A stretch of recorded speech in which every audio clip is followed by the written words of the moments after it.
Assalamualaikum warahmatullahi wabarakatuh. Perkenalkan, nama saya Dana Putri Rahayu dari kelas 6 shift 2. Di sini saya ingin memberikan rangkuman dari pertemuan 8 sampai dengan pertemuan 13.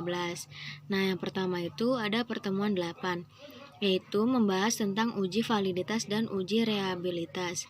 Nah, uji validitas itu di mana sebuah pengujian yang menguji sejauh mana ketepatan dan kebenaran suatu instrumen sebagai alat ukur variabel penelitiannya. Nah, pada uji ini ada beberapa macam uji validitas, yaitu validitas eksternal dan validitas internal. Yang selanjutnya itu ada uji reliabilitas, yaitu suatu pengujian yang berorientasi pada derajat stabilitas, konsistensi, daya prediksi, dan akurasi.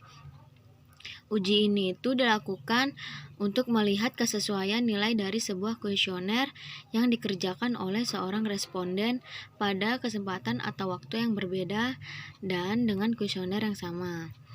Nah, selain itu terdapat beberapa hubungan antara uji validitas dengan uji reliabilitas yang dapat kita lihat dari video sebelumnya. Selain itu pula, pada uji reliabilitas ini memiliki pengujian menggunakan teknik split half, yaitu dengan yang pertama itu belah instrumen menjadi dua bagian, yaitu instrumen bernomor ganjil dan genap. Nah, yang kedua itu korelasikan skor-skor total ganjil dengan skor-skor total genap dan dengan statistik korelasi produk momen atau R. Nah, selanjutnya itu masukkan nilai korelasi yang diperoleh ke dalam rumus Spearman-Brown. Dan terdapat pula tutorial cara menggunakan uji validitas dan uji reliabilitas. Yang selanjutnya itu ada pertemuan 9. Nah, pertemuan 9 ini membahas tentang uji asumsi klasik menggunakan analisis regresi linear berganda. Nah, di sini itu analisis regresi linear berganda itu sebuah model regresi yang melibatkan lebih dari satu variabel bebas. Regresi ini yang bisa disebut dengan multiple regression, yaitu adanya lebih dari satu variabel independen yang diuji untuk melipat pengaruh terhadap variabel dependennya. Nah, regresi ini biasanya digunakan pada penelitian yang datanya itu dalam bentuk data sekunder. Yang selanjutnya itu uji asumsi klasik, yaitu ada syarat-syarat yang harus dipenuhi oleh model regresi linear OLS agar model tersebut menjadi valid sebagai alat penduga. Nah, regresi linear OLS ini merupakan sebuah model regresi linear yang metodenya berkuadrat kecil.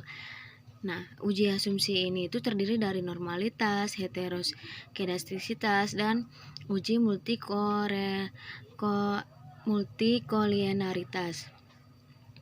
Nah, selanjutnya itu ada pertemuan ke-10, yaitu membahas tentang estimasi model regresi data panel dengan program Infuse. Nah, pada kali ini analisis regresi data panel itu metode di mana digunakan untuk memodelkan pengaruh variabel predikatornya terhadap variabel responnya dalam beberapa sektor yang diamati dari suatu objek penelitian selama periode waktu tertentu. Jika jumlah unit waktu sama untuk setiap individunya, maka data itu disebut balance panel. Dan jika sebaliknya, jika jumlah unit waktu berbeda untuk setiap individunya, maka disebut unbalanced panel. Nah, di dalam pembahasan ini juga terdapat beberapa jenis regresi data panel, yaitu data time series dan data cross section. Nah, selain itu juga di sini itu ada beberapa keuntungan dari regresi data panel. Dan juga ada 3 pendekatan estimasi regresi data panel, yaitu yang pertama ada Common Effect Model atau CEM, yang kedua ada Fixed Effect Model atau FEM, dan yang ketiga itu ada Random Effect Model atau REM. Lalu pada pertemuan ini terdapat pula tutorial bagaimana menggunakan aplikasi tersebut. Dan ini nanti videonya akan saya masukkan ke description box semuanya ini, agar kalian bisa melihat bagaimana sih cara menggunakan uji-uji tersebut gitu. Nah, yang selanjutnya itu ada pertemuan ke-11, yaitu membahas tentang teknik pemilihan model regresi data panel dengan menggunakan Fuse. Nah, teknik ini itu terdiri dari yang pertama itu ada uji Coe, yaitu menggunakan common effect model atau fixed effect model yang pengujiannya itu dapat dilihat dari nilai probabilitasnya.